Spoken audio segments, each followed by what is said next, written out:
கர்த்தருக்கு ஸ்தோத்திரம். சங்கீதம் 28.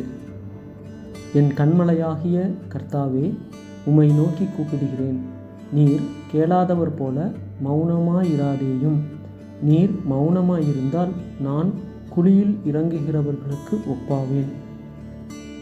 நான் உம்மை நோக்கி சத்தமிட்டு உம்முடைய பரிசுத்த சந்நிதிக்கு நேராக கையெடுக்கையில் என் விண்ணப்பங்களின் சத்தத்தை கேட்டருளும்.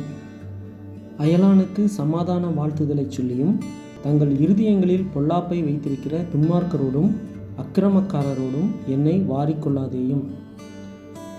அவர்களுடைய கிரியைகளுக்கும் அவர்களுடைய நடத்தைகளின் பொல்லாங்குக்கும் தக்கதாக அவர்களுக்கு செய்யும்.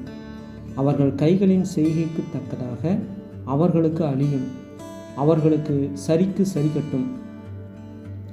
அவர்கள் கர்த்தருடைய செய்கைகளையும் அவர் கரத்தின் கிரியைகளையும் கவனியாதபடியால் அவர்களை இடித்து போடுவார், அவர்களை கட்டமாட்டார். கர்த்தருக்கு ஸ்தோத்திரம். அவர் என் விண்ணப்பங்களின் சத்தத்தை கேட்டார். கர்த்தர் என் பெலனும் என் கேடகமுமாய் இருக்கிறார். என் இருதயம் அவரை நம்பியிருந்தது. நான் சகாயம் பெற்றேன். ஆகையால் என் இருதயம் களி கூறுகிறது. என் பாட்டினால் அவரை துதிப்பேன். கர்த்தர் அவர்களுடைய பெலன். அவரே தாம் அபிஷேகம் பண்ணினவனுக்கு அரணான அடைக்கலமானவர். தேவரீர் உமது ஜனத்தை ரட்சித்து உமது சுதந்திரத்தை ஆசீர்வதியும். அவர்களை போஷித்து அவர்களை என்றென்றைக்கும் உயர்த்தி அருளும். ஆமேன்.